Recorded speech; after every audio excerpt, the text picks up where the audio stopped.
David De Angelis presents Awakened Imagination by Neville Goddard. Digitally narrated using the voice of Edward Herman.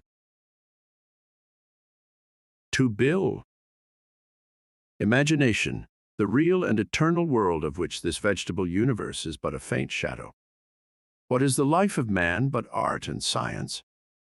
William Blake, Jerusalem. Imagination is more important than knowledge. Albert Einstein on Science. Chapter 1. Who is your imagination? Certain words in the course of long use gather so many strange connotations that they almost cease to mean anything at all. Such a word is imagination. This word is made to serve all manner of ideas, some of them directly opposed to one another. Fancy, thought, hallucination, suspicion. Indeed, so wide is its use and so varied its meanings. The word imagination has no status nor fixed significance. For example, we ask a man to use his imagination, meaning that his present outlook is too restricted and therefore not equal to the task. In the next breath, we tell him that his ideas are pure imagination, thereby implying that his ideas are unsound. We speak of a jealous or suspicious person as a victim of his own imagination, meaning that his thoughts are untrue. A minute later, we pay a man the highest tribute by describing him as a man of imagination. Thus, the word imagination has no definite meaning. Even the dictionary gives us no help. It defines imagination as 1. The picturing power or act of the mind, the constructive or creative principle. 2. A phantasm. 3. An irrational notion or belief. 4. Planning, plotting, or scheming as involving mental construction. I identify the central figure of the Gospels with human imagination, the power which makes the forgiveness of sins, the achievement of our goals, inevitable. There is only one thing in the world: imagination and all our deformations of it. Imagination is the very gateway of reality. Man, said Blake, is either the Arkansas of God or a phantom of the earth and of the water. Naturally, he is only a natural organ subject to sense. The eternal body of man is the imagination. That is God himself, the divine body. Jesus, we are his members. I know of no greater and truer definition of the imagination than that of Blake. By imagination, we have the power to be anything we desire to be. Through imagination, we disarm and transform the violence of the world.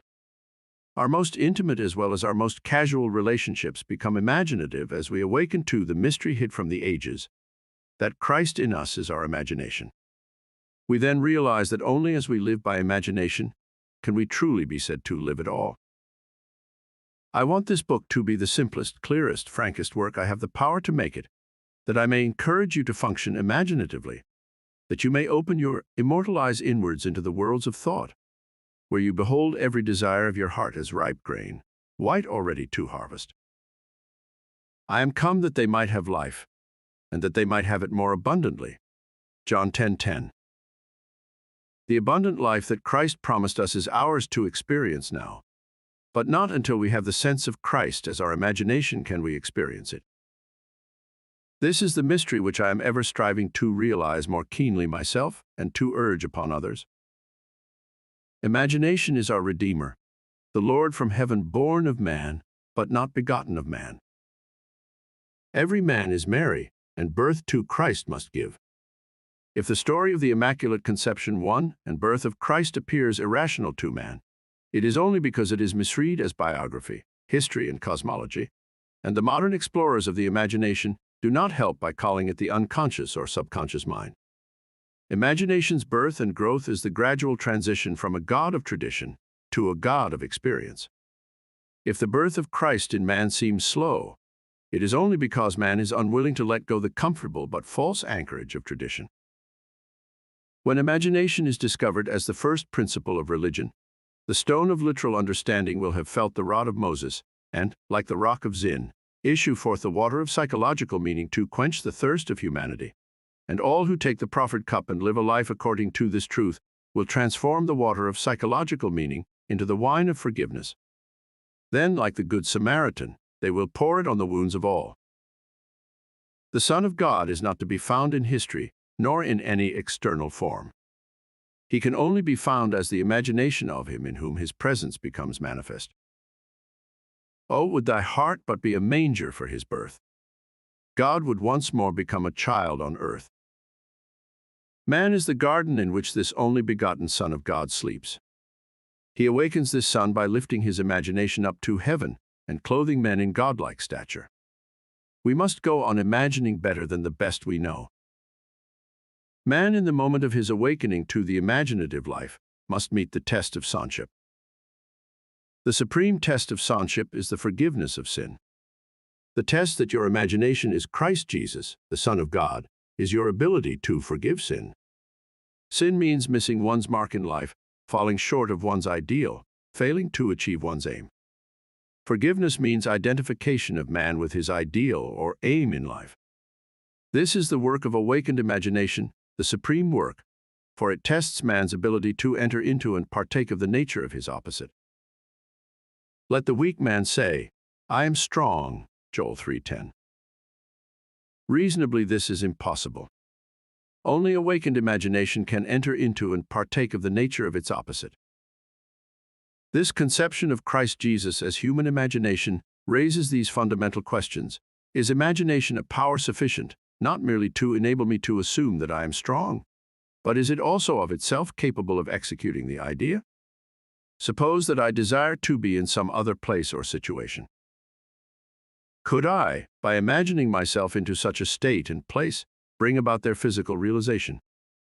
Suppose I could not afford the journey, and suppose my present social and financial status oppose the idea that I want to realize. Would imagination be sufficient of itself to incarnate these desires? Does imagination comprehend reason? By reason, I mean deductions from the observations of the senses. Does it recognize the external world of facts? In the practical way of everyday life, is imagination a complete guide to behavior? Suppose I am capable of acting with continuous imagination, that is, suppose I am capable of sustaining the feeling of my wish fulfilled. Will my assumption harden into fact? And if it does harden into fact, shall I on reflection find that my actions through the period of incubation have been reasonable? Is my imagination a power sufficient, not merely to assume the feeling of the wish fulfilled, but is it also of itself capable of incarnating the idea? After assuming that I am already what I want to be, must I continually guide myself by reasonable ideas and actions in order to bring about the fulfillment of my assumption? Experience has convinced me that an assumption, though false, if persisted in, will harden into fact, that continuous imagination is sufficient for all things, and all my reasonable plans and actions will never make up for my lack of continuous imagination.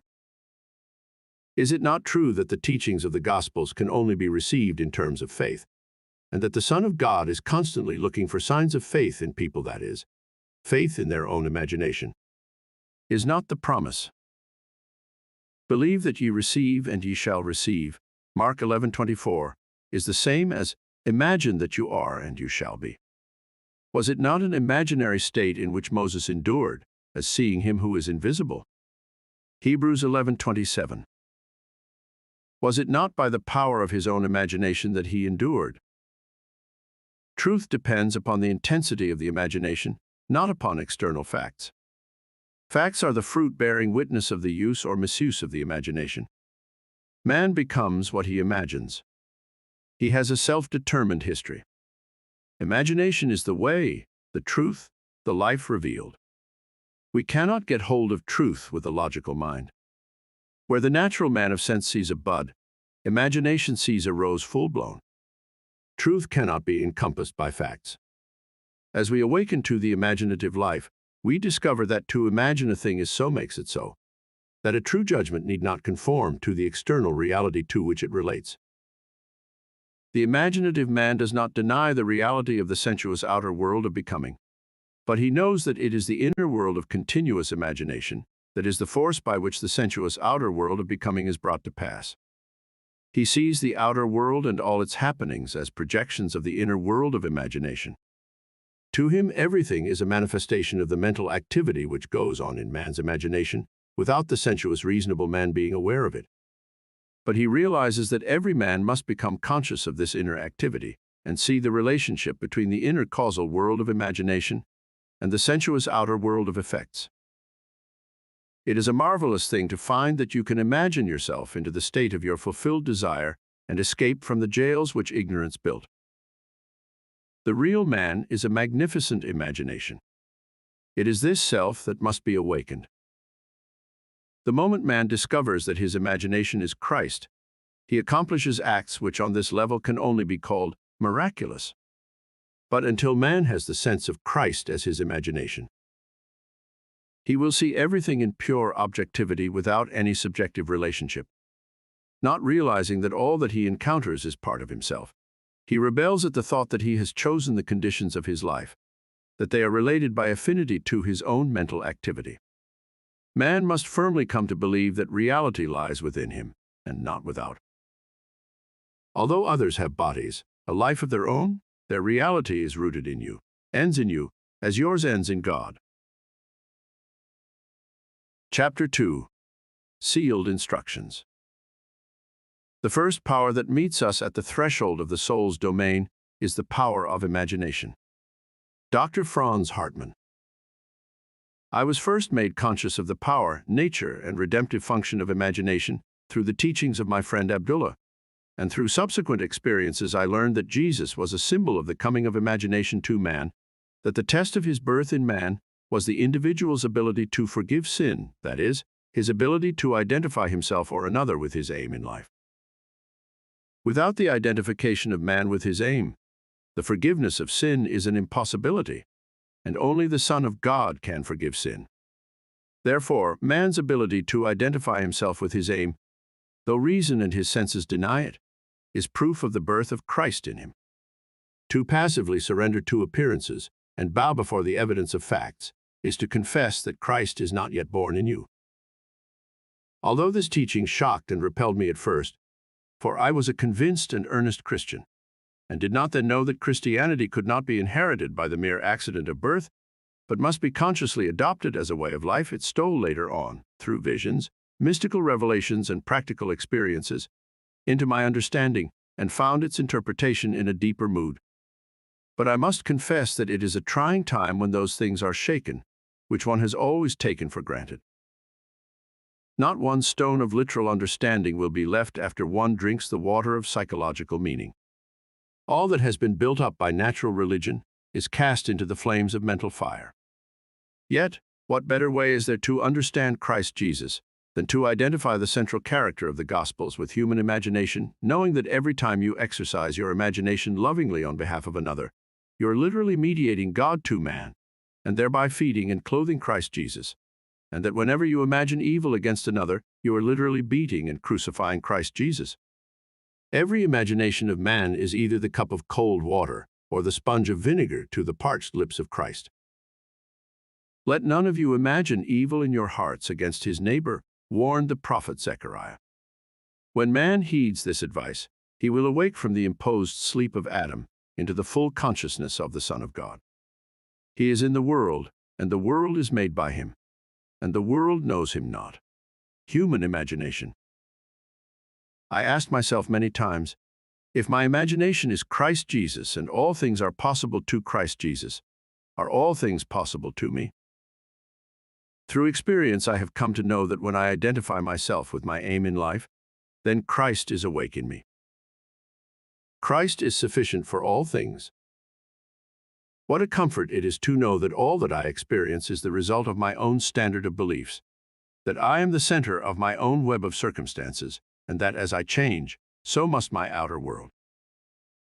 The world presents different appearances according as our states of consciousness differ.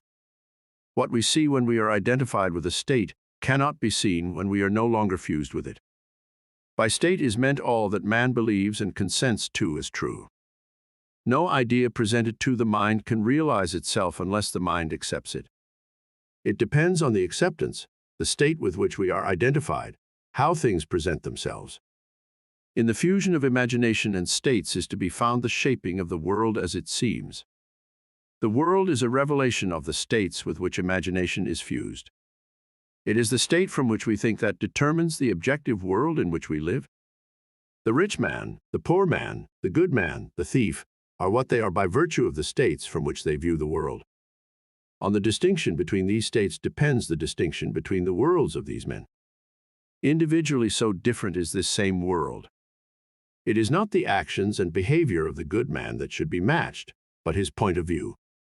Outer reforms are useless if the inner state is not changed. Success is gained not by imitating the outer actions of the successful, but by right inner actions and inner talking. If we detach ourselves from a state, and we may at any moment, the conditions and circumstances to which that union gave being vanish. It was in the fall of 1933 in New York City that I approached Abdullah with a problem. He asked me one simple question: "What do you want?" I told him that I would like to spend the winter in Barbados, but that I was broke. I literally did not have a nickel. "If you will imagine yourself to be in Barbados," said he, "thinking and viewing the world from that state of consciousness instead of thinking of Barbados, you will spend the winter there. You must not concern yourself with the ways and means of getting there, for the state of consciousness of already being in Barbados, if occupied by your imagination, will devise the means best suited to realize itself.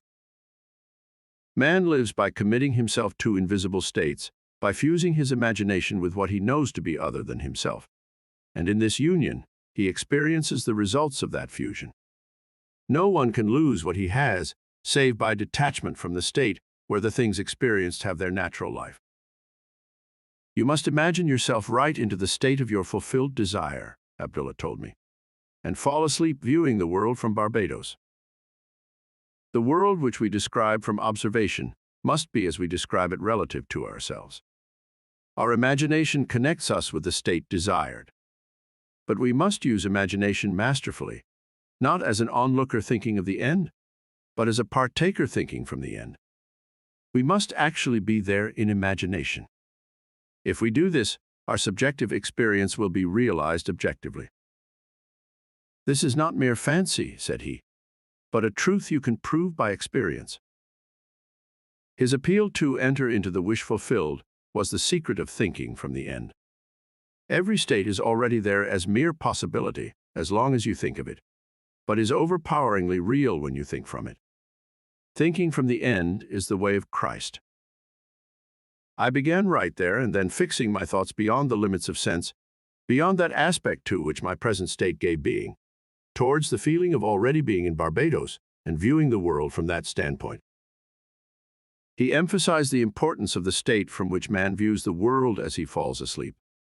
All prophets claim that the voice of God is chiefly heard by man in dreams. That night, and for several nights thereafter, I fell asleep in the assumption that I was in my father's house in Barbados. Within a month I received a letter from my brother saying that he had a strong desire to have the family together at Christmas, and asking me to use the enclosed steamship ticket for Barbados. I sailed 2 days after I received my brother's letter and spent a wonderful winter in Barbados. This experience has convinced me that man can be anything he pleases if he will make the conception habitual and think from the end. It has also shown me that I can no longer excuse myself by placing the blame on the world of external things, that my good and my evil have no dependency except from myself, that it depends on the state from which I view the world how things present themselves. Man who is free in his choice acts from conceptions which he freely, though not always wisely, chooses. All conceivable states are awaiting our choice and occupancy, but no amount of rationalizing will of itself yield us the state of consciousness which is the only thing worth having. The imaginative image is the only thing to seek. The ultimate purpose of imagination is to create in us the spirit of Jesus, which is continual forgiveness of sin, continual identification of man with his ideal. Only by identifying ourselves with our aim can we forgive ourselves for having missed it. All else is labor in vain. On this path, to whatever place or state we convey our imagination, to that place or state we will gravitate physically also. By sleeping in my father's house in my imagination as though I slept there in the flesh, I fused my imagination with that state, and was compelled to experience that state in the flesh also. So vivid was this state to me. I could have been seen in my Father's house, had any sensitive entered the room where in imagination I was sleeping.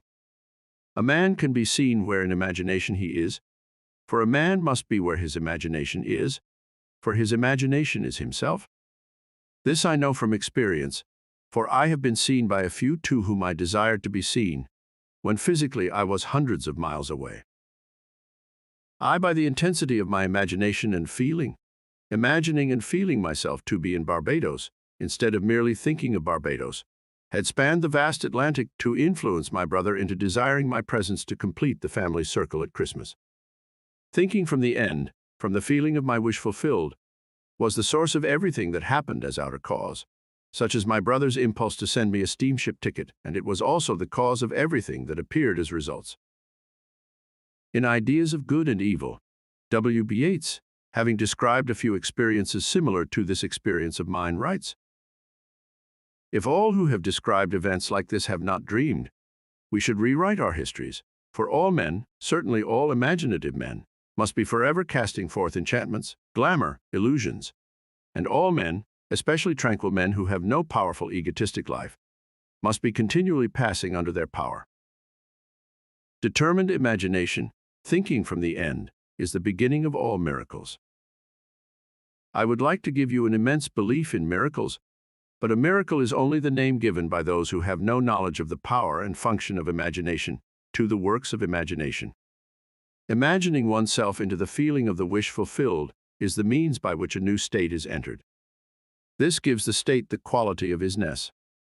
Hermes tells us, "That which is manifested.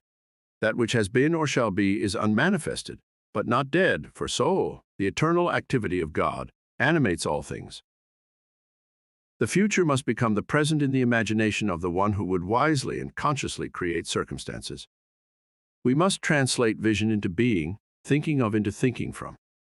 Imagination must center itself in some state and view the world from that state. Thinking from the end is an intense perception of the world of fulfilled desire. Thinking from the state desired is creative living. Ignorance of this ability to think from the end is bondage. It is the root of all bondage with which man is bound. To passively surrender to the evidence of the senses underestimates the capacities of the inner self. Once man accepts thinking from the end as a creative principle in which he can cooperate, then he is redeemed from the absurdity of ever attempting to achieve his objective by merely thinking of it. Construct all ends according to the pattern of fulfilled desire. The whole of life is just the appeasement of hunger, and the infinite states of consciousness from which a man can view the world are purely a means of satisfying that hunger. The principle upon which each state is organized is some form of hunger to lift the passion for self-gratification to ever higher and higher levels of experience. Desire is the mainspring of the mental machinery. It is a blessed thing.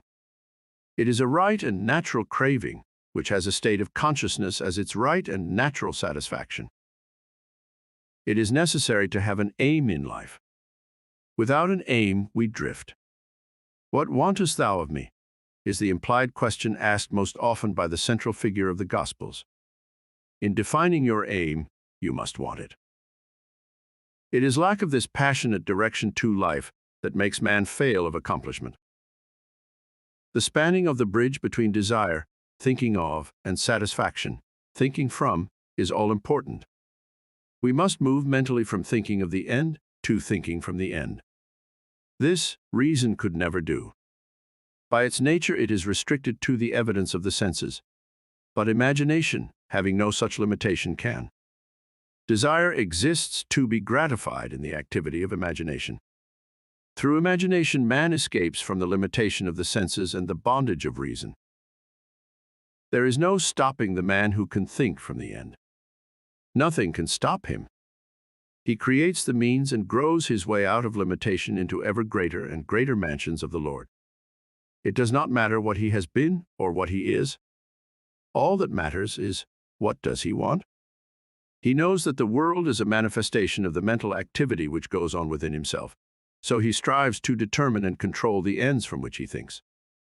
In his imagination he dwells in the end, confident that he shall dwell there in the flesh also. He puts his whole trust in the feeling of the wish fulfilled, and lives by committing himself to that state, for the art of fortune is to tempt him so to do. Like the man at the pool of Bethesda, he is ready for the moving of the waters of imagination. Knowing that every desire is ripe grain to him who knows how to think from the end, he is indifferent to mere reasonable probability and confident that through continuous imagination, his assumptions will harden into fact. But how to persuade men everywhere that thinking from the end is the only living? How to foster it in every activity of man? How to reveal it as the plenitude of life and not the compensation of the disappointed? That is the problem. Life is a controllable thing. You can experience what you please once you realize that you are his son, and that you are what you are by virtue of the state of consciousness from which you think and view the world. Chapter 3. Highways of the Inner World. Duality is an inherent condition of life. Everything that exists is double. Man is a dual creature with contrary principles embedded in his nature. They war within him and present attitudes to life, which are antagonistic. This conflict is the eternal enterprise, the war in heaven, the never-ending struggle of the younger or inner man of imagination to assert his supremacy over the elder or outer man of sense. The first shall be last, and the last shall be first. Matthew 19:30. Man begins to awake to the imaginative life the moment he feels the presence of another being in himself. There are two distinct centers of thought or outlooks on the world possessed by every man. The Bible speaks of these two outlooks as natural and spiritual. The natural man receiveth not the things of the Spirit of God, for they are foolishness unto him. Neither can he know them, because they are spiritually discerned. 1 Corinthians 2:14. Man's inner body is as real in the world of subjective experience as his outer physical body is real in the world of external realities. But the inner body expresses a more fundamental part of reality. This existing inner body of man must be consciously exercised and directed. The inner world of thought and feeling to which the inner body is attuned has its real structure and exists in its own higher space. There are two kinds of movement, one that is according to the inner body and another that is according to the outer body. The movement which is according to the inner body is causal, but the outer movement is under compulsion. The inner movement determines the outer, which is joined to it, bringing into the outer a movement that is similar to the actions of the inner body. Inner movement is the force by which all events are brought to pass. Outer movement is subject to the compulsion applied to it by the movement of the inner body. Whenever the actions of the inner body match the actions which the outer must take to appease desire, that desire will be realized. Construct mentally a drama which implies that your desire is realized and make it one which involves movement of self. Immobilize your outer physical self. Act precisely as though you were going to take a nap and start the predetermined action in imagination. A vivid representation of the action is the beginning of that action. Then, as you are falling asleep, consciously imagine yourself into the scene. The length of the sleep is not important. A short nap is sufficient. But carrying the action into sleep thickens fancy into fact. At first your thoughts may be like rambling sheep that have no shepherd.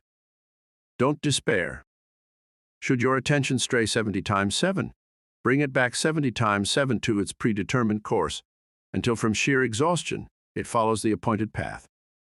The inner journey must never be without direction. When you take to the inner road, it is to do what you did mentally before you started. You go for the prize you have already seen and accepted. In The Road to Xanadu, Professor John Livingston Lowes says, "But I have long had the feeling, which this study had matured to a conviction, that fancy and imagination are not two powers at all, but one. The valid distinction which exists between them lies, not in the materials with which they operate, but in the degree of intensity of the operant power itself. Working at high tension, the imaginative energy assimilates and transmutes. Keyed low, the same energy aggregates and yokes together those images, which at its highest pitch, it merges indissolubly into one. Fancy assembles, imagination fuses. Here is a practical application of this theory. A year ago, a blind girl living in the city of San Francisco found herself confronted with a transportation problem. A rerouting of buses forced her to make 3 transfers between her home and her office. This lengthened her trip from 15 minutes to 2 hours and 15 minutes. She thought seriously about this problem and came to the decision that a car was the solution. She knew that she could not drive a car, but felt that she could be driven in one. Putting this theory to the test, that whenever the actions of the inner self correspond to the actions which the outer, physical self must take to appease desire, that desire will be realized. She said to herself, I will sit here and imagine that I'm being driven to my office. Sitting in her living room, she began to imagine herself seated in a car. She felt the rhythm of the motor. She imagined that she smelled the odor of gasoline, felt the motion of the car, touched the sleeve of the driver, and felt that the driver was a man. She felt the car stop and, turning to her companion, said, "Thank you very much, sir." To which he replied, "The pleasure is all mine." Then she stepped from the car and heard the door snap shut as she closed it. She told me that she centered her imagination on being in a car, and although blind, viewed the city from her imaginary ride. She did not think of the ride. She thought from the ride and all that it implied. This controlled and subjectively directed purposive ride raised her imagination to its full potency. She kept her purpose ever before her, knowing there was cohesion in purposive inner movement. In these mental journeys, an emotional continuity must be sustained, the emotion of fulfilled desire. Expectancy and desire were so intensely joined that they passed at once from a mental state into a physical act. The inner self moves along the predetermined course best when the emotions collaborate. The inner self must be fired, and it is best fired by the thought of great deeds and personal gain. We must take pleasure in our actions. On 2 successive days, the blind girl took her imaginary ride, giving it all the joy and sensory vividness of reality. A few hours after her second imaginary ride, a friend told her of a story in the evening paper. It was a story of a man who was interested in the blind. The blind girl phoned him and stated her problem. The very next day, on his way home, he stopped in at a bar, and while there had the urge to tell the story of the blind girl to his friend, the proprietor. A total stranger, on hearing the story, volunteered to drive the blind girl home every day. The man who told the story then said, "If you will take her home, I will take her to work." This was over a year ago, and since that day this blind girl has been driven to and from her office by these 2 gentlemen. Now, instead of spending 2 hours and 15 minutes on 3 buses, she is at her office in less than 15 minutes. And on that first ride to her office, she turned to her Good Samaritan and said, "Thank you very much, sir." And he replied, "The pleasure is all mine." Thus, the objects of her imagination were to her the realities of which the physical manifestation was only the witness. The determinative animating principle was the imaginative ride. Her triumph could be a surprise only to those who did not know of her inner ride. She mentally viewed the world from this imaginative ride with such a clearness of vision that every aspect of the city attained identity. These inner movements not only produce corresponding outer movements. This is the law which operates beneath all physical appearances. He who practices these exercises of bilocation will develop unusual powers of concentration and quiescence, and will inevitably achieve waking consciousness on the inner and dimensionally larger world. Actualizing strongly, she fulfilled her desire, for, viewing the city from the feeling of her wish fulfilled, she matched the state desired and granted that to herself which sleeping men ask of God. To realize your desire, an action must start in your imagination, apart from the evidence of the senses, involving movement of self and implying fulfillment of your desire. Whenever it is the action which the outer self takes to appease desire, that desire will be realized. The movement of every visible object is caused not by things outside the body, but by things within it, which operate from within outward. The journey is in yourself. You travel along the highways of the inner world. Without inner movement, it is impossible to bring forth anything. Inner action is introverted sensation. If you will construct mentally a drama which implies that you have realized your objective, Then close your eyes and drop your thoughts inward, centering your imagination all the while in the predetermined action, and partake in that action. You will become a self-determined being.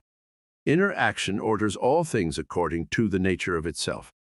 Try it and see whether a desirable ideal once formulated is possible, for only by this process of experiment can you realize your potentialities.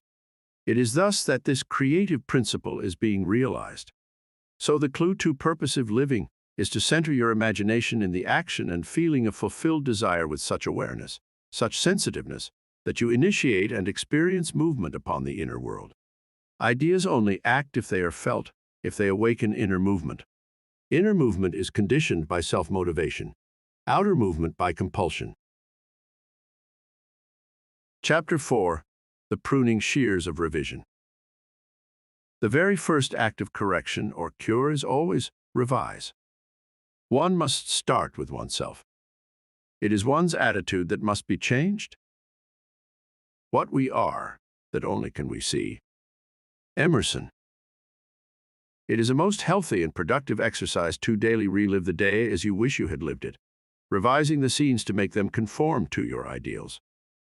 For instance, suppose today's mail brought disappointing news. Revise the letter. Mentally rewrite it and make it conform to the news you wish you had received. Then, in imagination, read the revised letter over and over again. This is the essence of revision, and revision results in repeal. The one requisite is to arouse your attention in a way and to such intensity that you become wholly absorbed in the revised action. You will experience an expansion and refinement of the senses by this imaginative exercise and eventually achieve vision. But always remember that the ultimate purpose of this exercise is to create in you the Spirit of Jesus, which is continual forgiveness of sin. Revision is of greatest importance when the motive is to change oneself, when there is a sincere desire to be something different, when the longing is to awaken the ideal active spirit of forgiveness. Without imagination, man remains a being of sin. Man either goes forward to imagination or remains imprisoned in his senses. To go forward to imagination is to forgive. Forgiveness is the life of the imagination. The art of living is the art of forgiving. Forgiveness is, in fact, experiencing in imagination the revised version of the day, experiencing in imagination what you wish you had experienced in the flesh.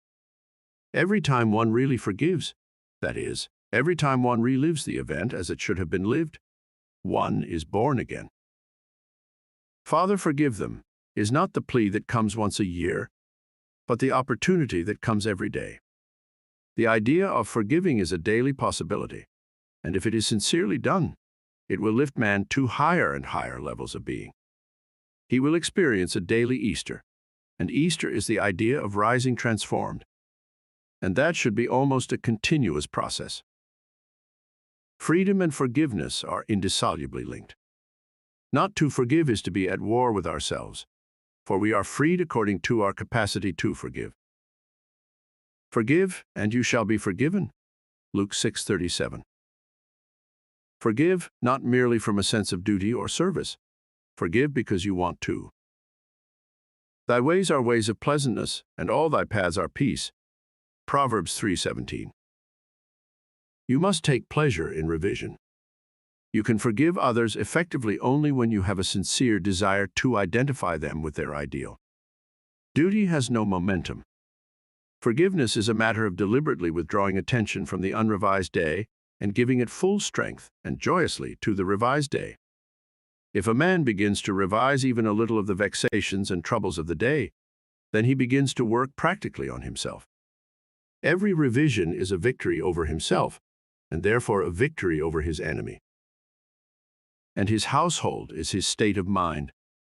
He changes his future as he revises his day.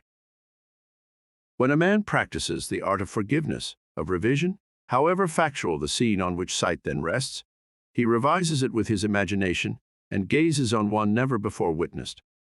The magnitude of the change which any act of revision involves makes such change appear wholly improbable to the realist, the unimaginative man, but the radical changes in the fortunes of the prodigal were all produced by a change of heart. The battle man fights is fought out in his own imagination. The man who does not revise the day has lost the vision of that life, into the likeness of which it is the true labor of the Spirit of Jesus to transform this life. Here is the way an artist friend forgave herself and was set free from pain, annoyance, and unfriendliness. Knowing that nothing but forgetfulness and forgiveness will bring us two new values, she cast herself upon her imagination and escaped from the prison of her senses. She writes, "Thursday, I taught all day in the art school. Only one small thing marred the day. Coming into my afternoon classroom, I discovered the janitor had left all the chairs on top of the desks after cleaning the floor.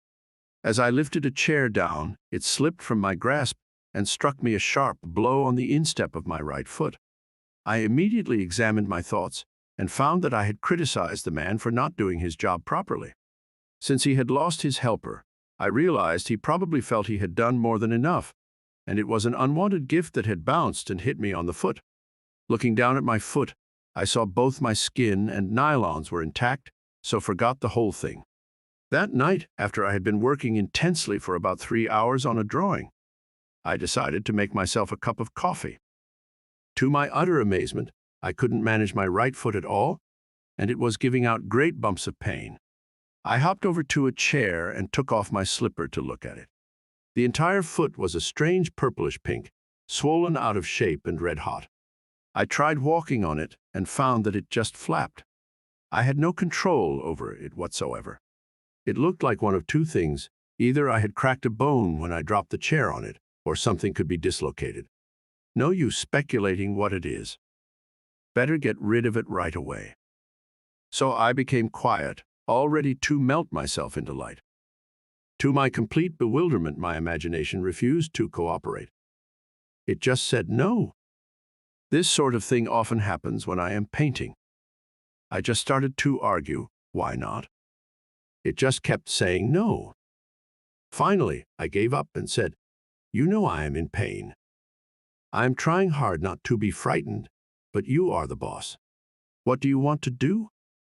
The answer, "Go to bed and review the day's events." So I said, "All right. But let me tell you, if my foot isn't perfect by tomorrow morning, you have only yourself to blame." After arranging the bedclothes so they didn't touch my foot, I started to review the day. It was slow going as I had difficulty keeping my attention away from my foot.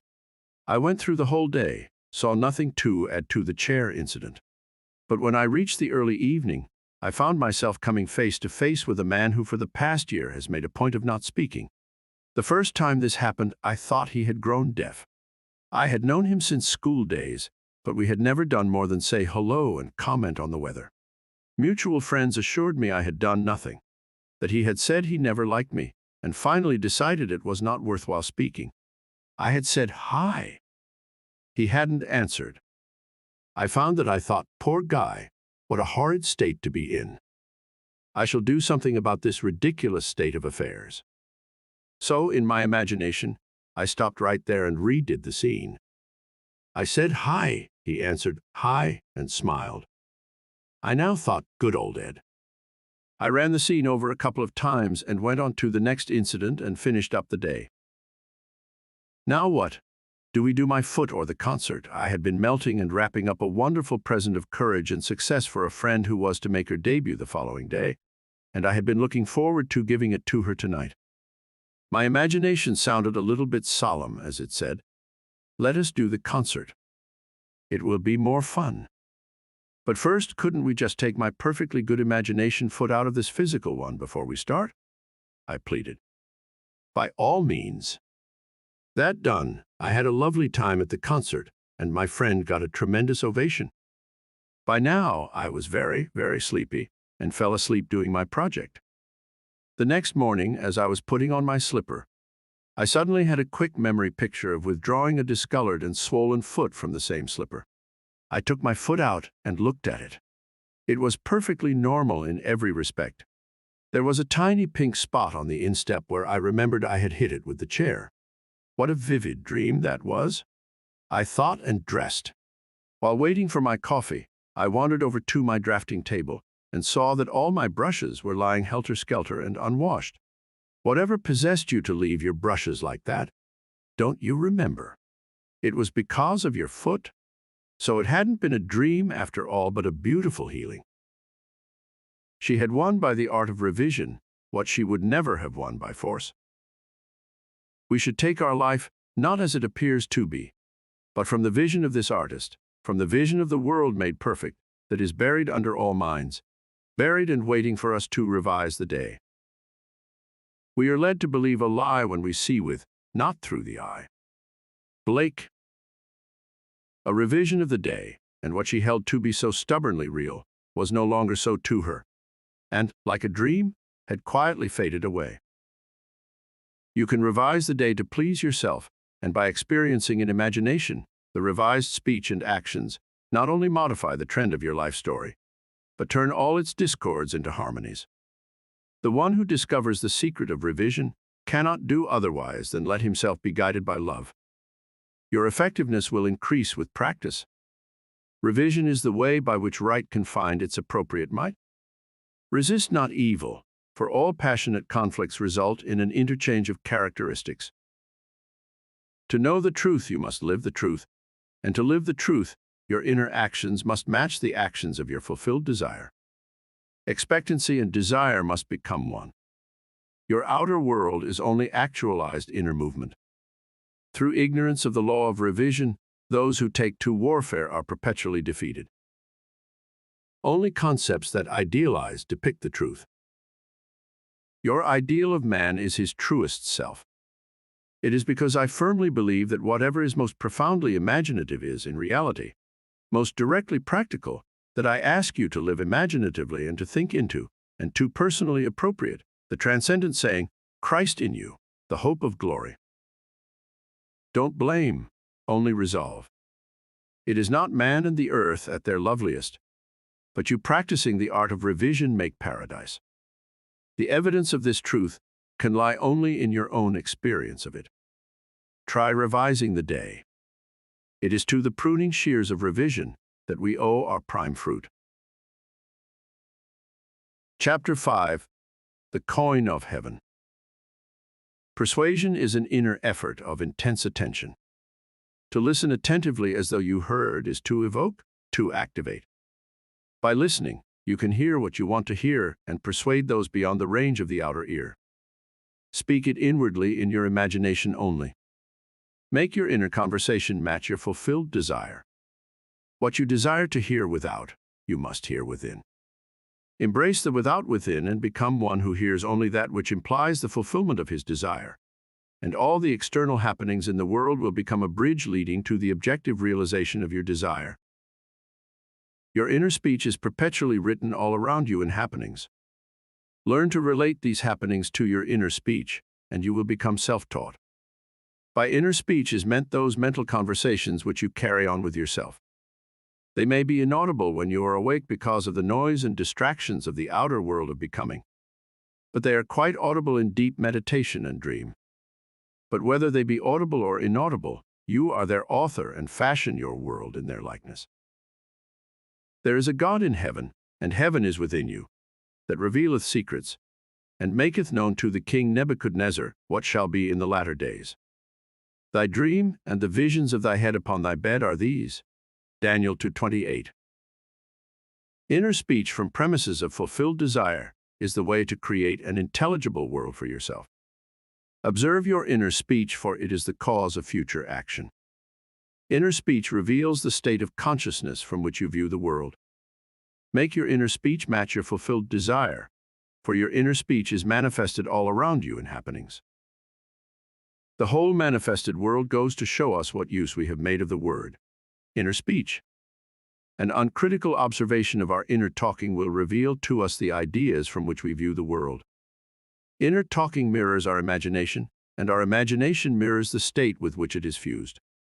If the state with which we are fused is the cause of the phenomenon of our life, then we are relieved of the burden of wondering what to do, for we have no alternative but to identify ourselves with our aim, and inasmuch as the state with which we are identified mirrors itself in our inner speech, then to change the state with which we are fused, we must first change our inner talking.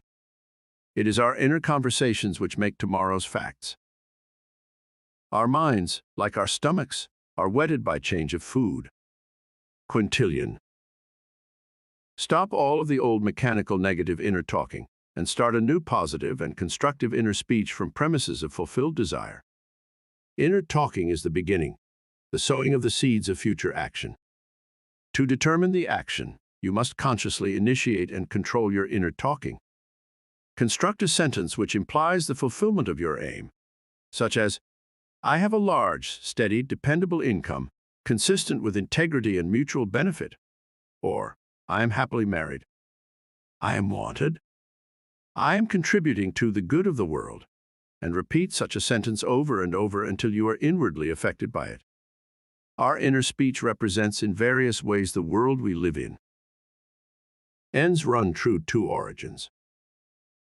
Those that go searching for love only make manifest their own lovelessness. And the loveless never find love. Only the loving find love, and they never have to seek for it. D.H. Lawrence? Man attracts what he is. The art of life is to sustain the feeling of the wish fulfilled and let things come to you, not to go after them or think they flee away. Observe your inner talking and remember your aim. Do they match? Does your inner talking match what you would say audibly had you achieved your goal?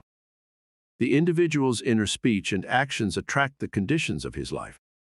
Through uncritical self-observation of your inner talking, you find where you are in the inner world, and where you are in the inner world is what you are in the outer world. You put on the new man whenever ideals and inner speech match. In this way alone can the new man be born. Inner talking matures in the dark. From the dark it issues into the light. The right inner speech is the speech that would be yours were you to realize your ideal. In other words, it is the speech of fulfilled desire. I am that. There are two gifts which God has bestowed upon man alone, and on no other mortal creature. These two are mind and speech, and the gift of mind and speech is equivalent to that of immortality. If a man uses these two gifts rightly, he will differ in nothing from the immortals, and when he quits the body, mind and speech will be his guides, and by them he will be brought into the troop of the gods and the souls that have attained to bliss. The circumstances and conditions of life are outpictured inner talking, solidified sound. Inner speech calls events into existence. In every event is the creative sound that is its life and being. All that a man believes and consents to as true reveals itself in his inner speech. It is his word, his life. Try to notice what you are saying in yourself at this moment, to what thoughts and feelings you are consenting. They will be perfectly woven into your tapestry of life. To change your life, you must change your inner talking, for life, said Hermes, is the union of word and mind. When imagination matches your inner speech to fulfilled desire, there will then be a straight path in yourself from within out, and the without will instantly reflect the within for you, and you will know reality is only actualized inner talking. Every stage of man's progress is made by the conscious exercise of his imagination, matching his inner speech to his fulfilled desire. Because man does not perfectly match them, the results are uncertain, while they might be perfectly certain. Persistent assumption of the wish fulfilled is the means of fulfilling the intention. As we control our inner talking, matching it to our fulfilled desires, we can lay aside all other processes. Then we simply act by clear imagination and intention. We imagine the wish fulfilled and carry on mental conversations from that premise. Through controlled inner talking from premises of fulfilled desire, seeming miracles are performed. The future becomes the present and reveals itself in our inner speech. To be held by the inner speech of fulfilled desire is to be safely anchored in life. Our lives may seem to be broken by events, but they are never broken so long as we retain the inner speech of fulfilled desire. All happiness depends on the active voluntary use of imagination to construct and inwardly affirm that we are what we want to be. We match ourselves to our ideals by constantly remembering our aim and identifying ourselves with it. We fuse with our aims by frequently occupying the feeling of our wish fulfilled. It is the frequency, the habitual occupancy, that is the secret of success. The oftener we do it, the more natural it is. Fancy assembles. Continuous imagination fuses. It is possible to resolve every situation by the proper use of imagination. Our task is to get the right sentence, the one which implies that our desire is realized, and fire the imagination with it. All this is intimately connected with the mystery of the still small voice. Inner talking reveals the activities of imagination, activities which are the causes of the circumstances of life. As a rule, man is totally unaware of his inner talking, and therefore sees himself not as the cause, but the victim of circumstance. To consciously create circumstance, man must consciously direct his inner speech, matching the still small voice to his fulfilled desires. Right inner speech is essential. It is the greatest of the arts. It is the way out of limitation into freedom. Ignorance of this art has made the world a battlefield and penitentiary where blood and sweat alone are expected, when it should be a place of marveling and wondering. Right inner talking is the first step to becoming what you want to be. On the morning of April 12, 1953, my wife was awakened by the sound of a great voice of authority, speaking within her and saying, "You must stop spending your thoughts, time, and money. Everything in life must be an investment. To spend is to waste, to squander, to lay out without return. To invest is to lay out for a purpose from which a profit is expected." This revelation of my wife is about the importance of the moment. It is about the transformation of the moment. What we desire does not lie in the future, but in ourselves at this very moment. At any moment in our lives, we are faced with an infinite choice, what we are and what we want to be. And what we want to be is already existent. But to realize it, we must match our inner speech and actions to it. If two of you shall agree on earth as touching anything that they shall ask, it shall be done for them of my Father which is in heaven. Matthew 18:19.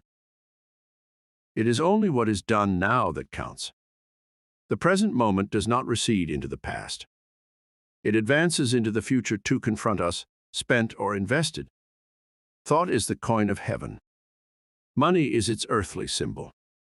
Every moment must be invested, and our inner talking reveals whether we are spending or investing. Be more interested in what you are inwardly saying now than what you have said by choosing wisely what you think and what you feel now.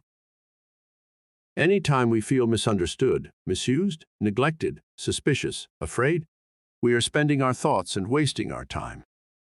Whenever we assume the feeling of being what we want to be, we are investing. We cannot abandon the moment to negative inner talking and expect to retain command of life. Before us go the results of all that seemingly is behind. Not gone is the last moment, but oncoming. My word shall not return unto me void, but it shall accomplish that which I please, and it shall prosper in the thing whereto I sent it. Isaiah 55:11. The circumstances of life are the muffled utterances of the inner talking that made them, the word made visible. Use our inner speech wisely to mold an outer world in harmony with our ideal. The mouth of God is the mind of man. Feed God only the best. The present moment is always precisely right for an investment, to inwardly speak the right word.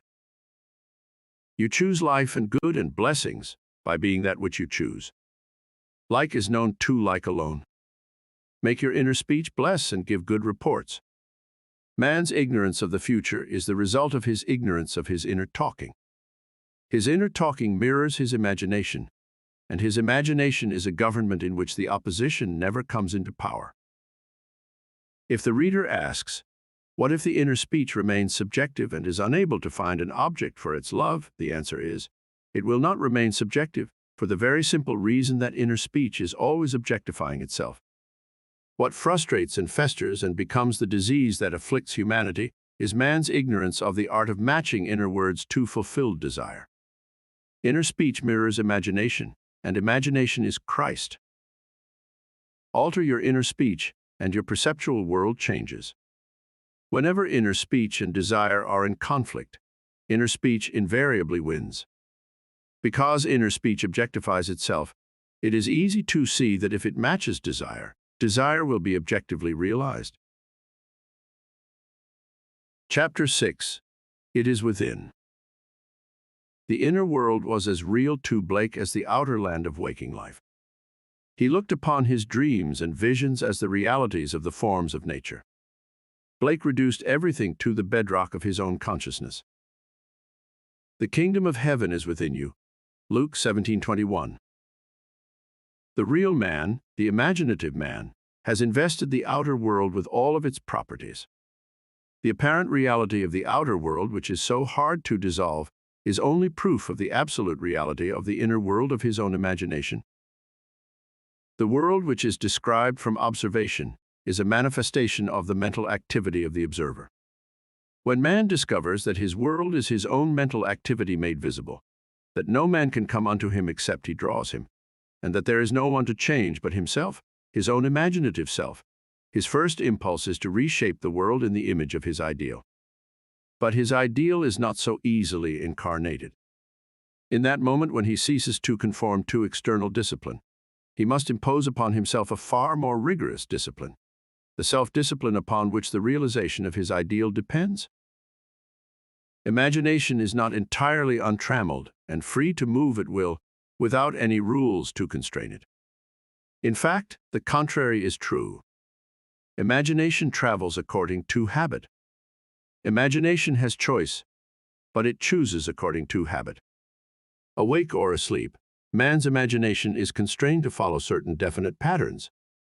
It is this benumbing influence of habit that man must change. If he does not, his dreams will fade under the paralysis of custom.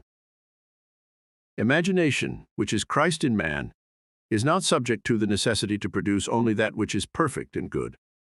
It exercises its absolute freedom from necessity by endowing the outer physical self with free will to choose to follow good or evil, order or disorder. But after the choice is made and accepted so that it forms the individual's habitual consciousness, then imagination manifests its infinite power and wisdom by molding the outer sensuous world of becoming in the image of the habitual inner speech and actions of the individual. To realize his ideal, man must first change the pattern which his imagination has followed. Habitual thought is indicative of character. The way to change the outer world is to make the inner speech and action match the outer speech and action of fulfilled desire. Our ideals are waiting to be incarnated, but unless we ourselves match our inner speech and action to the speech and action of fulfilled desire, they are incapable of birth. Inner speech and action are the channels of God's action. He cannot respond to our prayer unless these paths are offered. The outer behavior of man is mechanical. It is subject to the compulsion applied to it by the behavior of the inner self, and old habits of the inner self hang on till replaced by new ones. It is a peculiar property of the second or inner man that he gives to the outer self something similar to his own reality of being. Any change in the behavior of the inner self will result in corresponding outer changes. The mystic calls a change of consciousness death. By death he means not the destruction of imagination and the state with which it was fused, but the dissolution of their union. Fusion is union rather than oneness. Thus, the conditions to which that union gave being vanish. I die daily, said Paul to the Corinthians. Blake said to his friend Crab Robinson, there is nothing like death. Death is the best thing that can happen in life, but most people die so late and take such an unmerciful time in dying. God knows their neighbors never see them rise from the dead. When man has the sense of Christ as his imagination, he sees why Christ must die and rise again from the dead to save man, why he must detach his imagination from his present state and match it to a higher concept of himself, if he would rise above his present limitations and thereby save himself. Here is a lovely story of a mystical death, which was witnessed by a neighbor. Last week, writes the one who rose from the dead, a friend offered me her home in the mountains for the Christmas holidays as she thought she might go east. She said that she would let me know this week. We had a very pleasant conversation, and I mentioned you and your teaching in connection with a discussion of Dunn's experiment with time, which she had been reading. Her letter arrived Monday. As I picked it up, I had a sudden sense of depression. However, when I read it, she said I could have the house and told me where to get the keys. Instead of being cheerful, I grew still more depressed. So much so I decided there must have been something between the lines which I was getting intuitively. I unfolded the letter and read the first page through, and as I turned to the second page, I noticed she had written a postscript on the back of the first sheet. It consisted of an extremely blunt and heavy-handed description of an unlovely trait in my character, which I had struggled for years to overcome. And for the past 2 years, I thought I had succeeded. Yet here it was again, described with clinical exactitude. I was stunned and desolated. I thought to myself, what is this letter trying to tell me? In the first place, she invited me to use her house as I have been seeing myself in some lovely home during the holidays. In the second place, nothing comes to me except I draw it. And thirdly, I have been hearing nothing but good news. So the obvious conclusion is that something in me corresponds to this letter. And no matter what it looks like, it is good news. I reread the letter, and as I did so, I asked, what is there here for me to see? And then I saw. It started out, after our conversation of last week, I feel I can tell you, and the rest of the page was as studded with wers and wases as currants in a seed cake. A great feeling of elation swept over me. It was all in the past. The thing I had labored so long to correct was done. I suddenly realized that my friend was a witness to my resurrection. I whirled around the studio chanting, "It's all in the past. It is done. Thank you, it is done." I gathered all my gratitude up in a big ball of light and shot it straight to you. And if you saw a flash of lightning Monday evening shortly after 6 your time, that was it. Now, instead of writing a polite letter because it is the correct thing to do, I can write giving sincere thanks for her frankness and thanking her for the loan of her house. Thank you so much for your teaching, which has made my beloved imagination truly my Savior. There is only one reality, and that is Christ. Human imagination, the inheritance and final achievement of the whole of humanity. Chapter 7. Creation is finished. I am the beginning and the end. There is nothing to come that has not been, and is. Ecclesiastes 3:15 ERV. Blake saw all possible human situations as already made states. He saw every aspect, every plot and drama as already worked out as mere possibilities, as long as we are not in them, but as overpowering realities when we are in them. He described these states as sculptures of losses halls. Distinguish therefore states from individuals in those states. States change, but individual identities never change nor cease. The imagination is not a state. Saeed Blake, it is the human existence itself. Affection or love becomes a state when divided from imagination. Just how important this is to remember is almost impossible to say, but the moment the individual realizes this for the first time is the most momentous in his life, and to be encouraged to feel this is the highest form of encouragement it is possible to give. This truth is common to all men, but the consciousness of it, and much more, the self-consciousness of it, is another matter. The day I realized this great truth, that everything in my world is a manifestation of the mental activity which goes on within me, and that the conditions and circumstances of my life only reflect the state of consciousness with which I am fused, is the most momentous in my life. But the experience that brought me to this certainty is so remote from ordinary existence, I have long hesitated to tell it, for my reason refused to admit the conclusions to which the experience impelled me.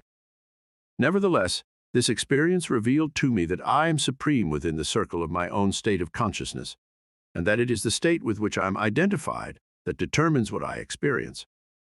Therefore, it should be shared with all, for to know this is to become free from the world's greatest tyranny, the belief in a second cause. Blessed are the pure in heart, for they shall see God. Matthew. Blessed are they whose imagination has been so purged of the beliefs in second causes, they know that imagination is all, and all is imagination. One day I quietly slipped from my apartment in New York City into some remote yesteryear's countryside. As I entered the dining room of a large inn, I became fully conscious. I knew that my physical body was immobilized on my bed back in New York City. Yet here I was as awake and as conscious as I have ever been. I intuitively knew that if I could stop the activity of my mind, everything before me would freeze. No sooner was the thought born than the urge to try it possessed me. I felt my head tighten, then thicken to a stillness. My attention concentrated into a crystal-clear focus, and the waitress walked not. And I looked through the window, and the leaves falling, fell not. And the family of 4 eating, ate not. And they lifting the food, lifted it not. Then my attention relaxed, the tightness eased, and of a sudden all moved onward in their course. The leaves fell, the waitress walked, and the family ate.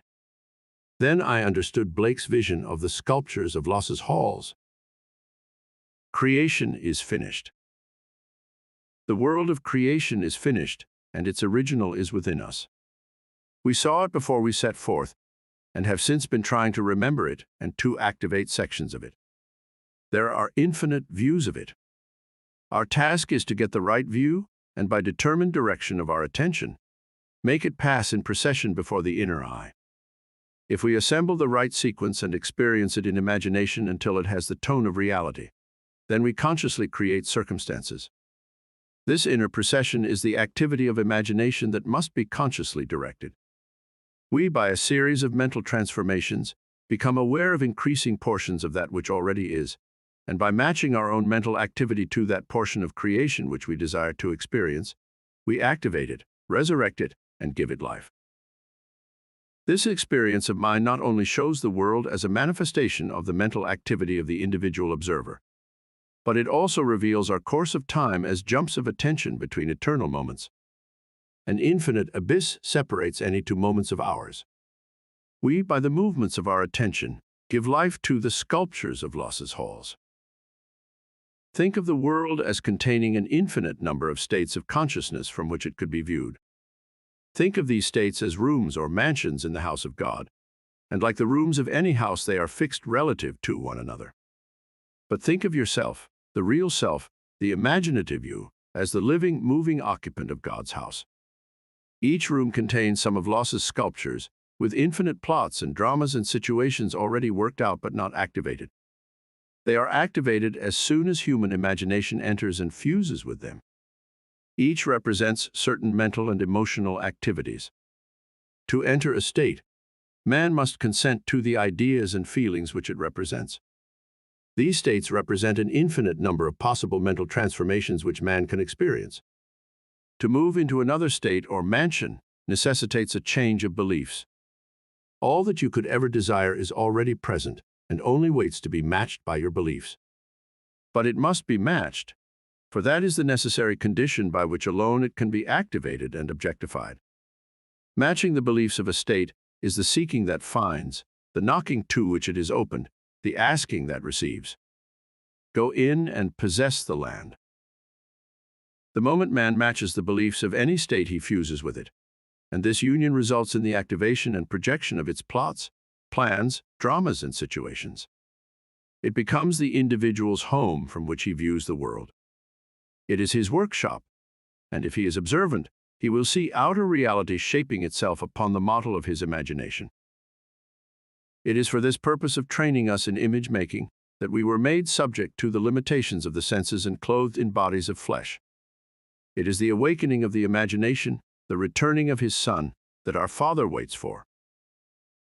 We were subjected to this biological experience because no one can know of imagination who has not been subjected to the vanities and limitations of the flesh, who has not taken his share of sonship and gone prodigal, who has not experimented and tasted this cup of experience, and confusion will continue until man awakes, and a fundamentally imaginative view of life has been re-established and acknowledged as basic. Bear in mind that Christ in you is your imagination. As the appearance of our world is determined by the particular state with which we are fused, so may we determine our fate as individuals by fusing our imaginations with ideals we seek to realize. On the distinction between our states of consciousness depends the distinction between the circumstances and conditions of our lives. Man who is free in his choice of state often cries out to be saved from the state of his choice. Choose wisely the state that you will serve. All states are lifeless until imagination fuses with them. Hold fast to your ideal. Nothing can take it from you but your imagination. Don't think of your ideal, think from it. It is only the ideals from which you think that are ever realized. Man lives not by bread alone, but by every word that proceeds out of the mouth of God. Matthew. And the mouth of God is the mind of man. Become a drinker and an eater of the ideals you wish to realize. Have a set, definite aim or your mind will wander, and wandering it eats every negative suggestion. If you live right mentally, everything else will be right. By a change of mental diet, you can alter the course of observed events. But unless there is a change of mental diet, your personal history remains the same. You illuminate or darken your life by the ideas to which you consent. Nothing is more important to you than the ideas on which you feed. And you feed on the ideas from which you think. If you find the world unchanged, it is a sure sign that you are wanting in fidelity to the new mental diet, which you neglect in order to condemn your environment. You are in need of a new and sustained attitude. You can be anything you please if you will make the conception habitual, for any idea which excludes all others from the field of attention discharges in action. The ideas and moods to which you constantly return define the state with which you are fused. Therefore, train yourself to occupy more frequently the feeling of your wish fulfilled. This is creative magic. It is the way to work toward fusion with the desired state. If you would assume the feeling of your wish fulfilled more frequently, you would be master of your fate, but unfortunately you shut out your assumption for all but the occasional hour. Practice making real to yourself the feeling of the wish fulfilled. After you have assumed the feeling of the wish fulfilled, do not close the experience as you would a book, but carry it around like a fragrant odor. Instead of being completely forgotten, let it remain in the atmosphere, communicating its influence automatically to your actions and reactions. A mood, often repeated, gains a momentum that is hard to break or check. So be careful of the feelings you entertain. Habitual moods reveal the state with which you are fused. It is always possible to pass from thinking of the end you desire to realize, to thinking from the end. But the crucial matter is thinking from the end, for thinking from means unification or fusion with the idea. Whereas in thinking of the end, there is always subject and object, the thinking individual and the thing thought. You must imagine yourself into the state of your wish fulfilled, in your love for that state, and in so doing live and think from it, and no more of it.